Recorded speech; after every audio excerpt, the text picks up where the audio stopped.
नमस्ते दोस्तों, मैं हूं अजित सर और उच्च शिक्षा संगम में आप सभी का बहुत बहुत स्वागत है। तो आप लोगों की जबरदस्त डिमांड पर मैं लेकर आ गया हूं हिंदी का वन शॉट रिवीजन। जी हां, आज हम सारी कविताओं को एक ही बार में एक साथ कवर करने वाले हैं। तो चलिए फिर इन महान कवियों की दुनिया में उतरते हैं और देखते हैं कि उनकी कविताएं आज भी हमसे क्या कुछ कहती हैं। देखिए, आज की ये जो क्लास है ना, ये कोई लेक्चर नहीं है। इसे ऐसे समझिए कि मैं और आप, हम सब दोस्त मिलकर बस बातचीत कर रहे हैं और मेरा सिर्फ एक ही लक्ष्य है कि हर कविता आपको इतनी आसानी से समझ में आ जाए कि परीक्षा में आप लोग पूरे के पूरे अंक ला सकें। तो बस आराम से बैठ जाइए और मेरे साथ इस खूबसूरत काव्य यात्रा पर निकल पड़िए। ये रहा हमारा पूरा हिंदी रिवीजन का प्लान। आज यानी कि पार्ट 1 में हम सभी कविताओं को पूरा करेंगे। इसके ठीक बाद पार्ट 2 में हम सभी कहानियों को समझेंगे और फिर सबसे आखिर में पार्ट 3 में हम अंधा युग को देखेंगे। तो मतलब पूरी तैयारी यही होने वाली है। तो आज का हमारा सफर इन 5 महान कवियों के साथ होने वाला है। हम अज्ञेय के गहरे दर्शन से शुरू करेंगे, फिर धूमिल की सामाजिक और राजनीतिक आलोचना को समझेंगे, बच्चन जी से उम्मीद और हिम्मत रखना सीखेंगे, माथुर जी के साथ कुछ नया बनाने का आनंद लेंगे और अंत में अरुण कमल जी के साथ मिलकर उम्मीद के सबसे गहरे रहस्य को सुलझाने की कोशिश करेंगे। तो चलिए शुरुआत करते हैं हमारे पहले कवि से, सच्चिदानंद हीरानंद वात्स्यायन अज्ञेय जी। अज्ञेय जी को हिंदी साहित्य में प्रयोगवाद और नई कविता का प्रवर्तक माना जाता है। मतलब इन्होंने कविता को एक बिल्कुल नया अंदाज, एक नई सोच दी। अज्ञेय जी का जीवन ना काफी दिलचस्प रहा है।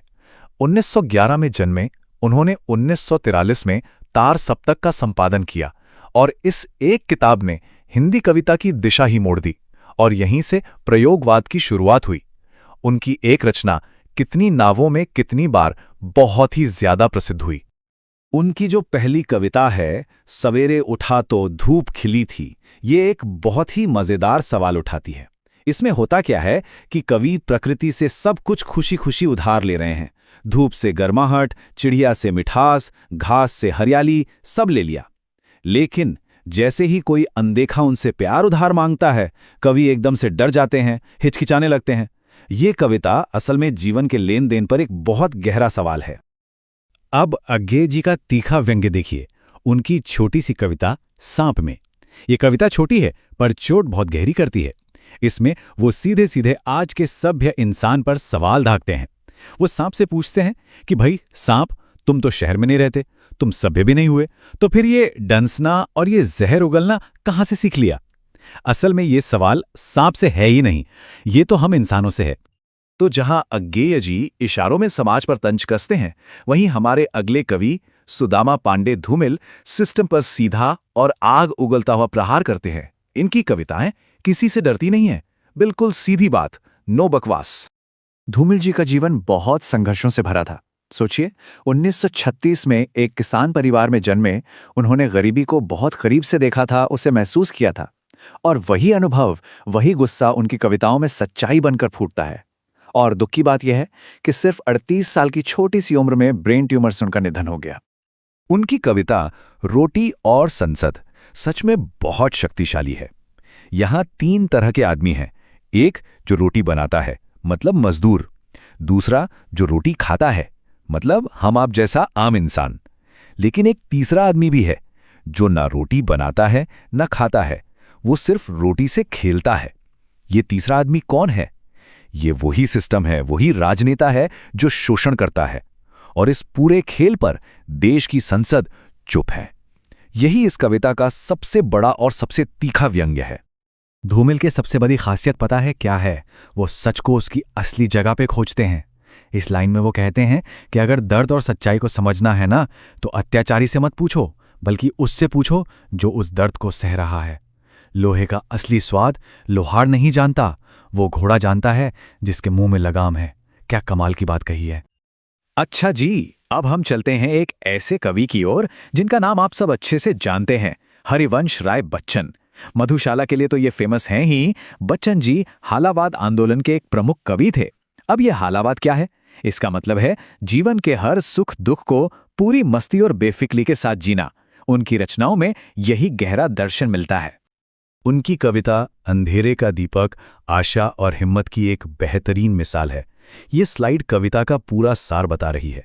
कवि कहते हैं कि चलो मान लिया तुम्हारा सुंदर मंदिर ढह गया, पर एक छोटी सी कुटिया बनाने से तुम्हें कौन रोक सकता है। माना कि तुम्हारा प्यार का आशियाना उजड़ गया, पर उसे फिर से बसाने से तुम्हें कौन मना कर सकता है। संदेश एकदम साफ है। बड़ी बड़ी चीजों के खत्म हो जाने पर भी छोटी छोटी उम्मीदों को फिर से बनाने की इंसान की ताकत कभी खत्म नहीं होती। हमारे अगले कवि हैं गिरिजा कुमार माथुर जी। ये भी तार सप्तक के एक बहुत महत्वपूर्ण कवि थे।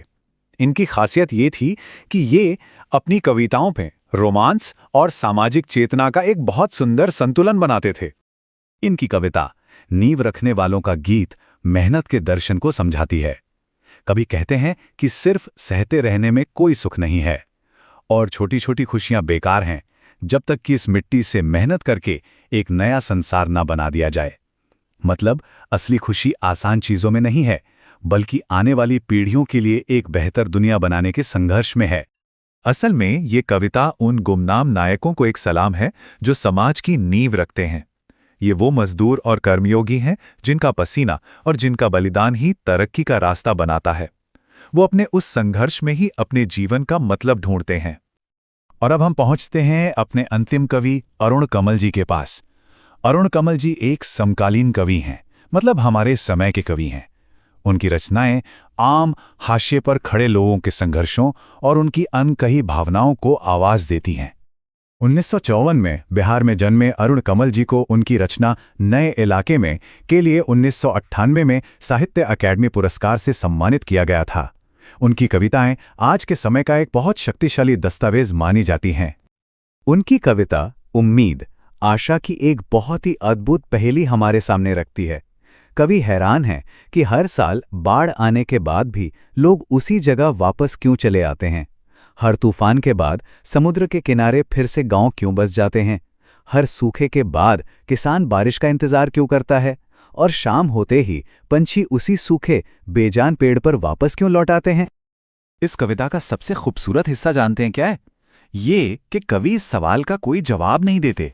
वो बस ये कहकर अपनी बात खत्म कर देते हैं, आज तक मैं ये समझ नहीं पाया। ये कविता हमें उम्मीद के उस गहरे, उस सहज रहस्य पर सोचने के लिए, आश्चर्य करने के लिए छोड़ देती है, जो हर विनाश के बाद भी जीवन को आगे बढ़ाती रहती है। और आज के लिए हमारा अंतिम विचार, ये सवाल मैं आप सबके लिए छोड़ रहा हूं कि जब सब कुछ नष्ट हो जाता है, सब कुछ तबाह हो जाता है, तब भी ये उम्मीद ये आती कहां से है? इस पर जरूर सोचिएगा। तो चलिए एक बार फटाफट सब कुछ दोहरा लेते हैं। अगेन हमें जीवन और सभ्य समाज का पाखंड दिखाया। धूमिल ने राजनीतिक व्यवस्था की तीखी आलोचना की। बच्चन ने हमें सिखाया कि दोबारा बनाने और उम्मीद की ताकत कभी नहीं मरती। माथुर ने त्याग और मेहनत के गौरव को समझाया, और अरुण कमल ने हमें उम्मीद के उस रहस्यमयी इंस्टिंक्ट से मिलवाया। आज मेरे साथ जुड़ने के लिए आप सबका बहुत बहुत धन्यवाद। ये था हमारा पार्ट 1।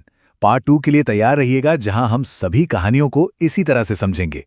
आपकी परीक्षाओं के लिए मेरी तरफ से ढेर सारी शुभकामनाएं। पढ़ते रहिए और बढ़ते रहिए।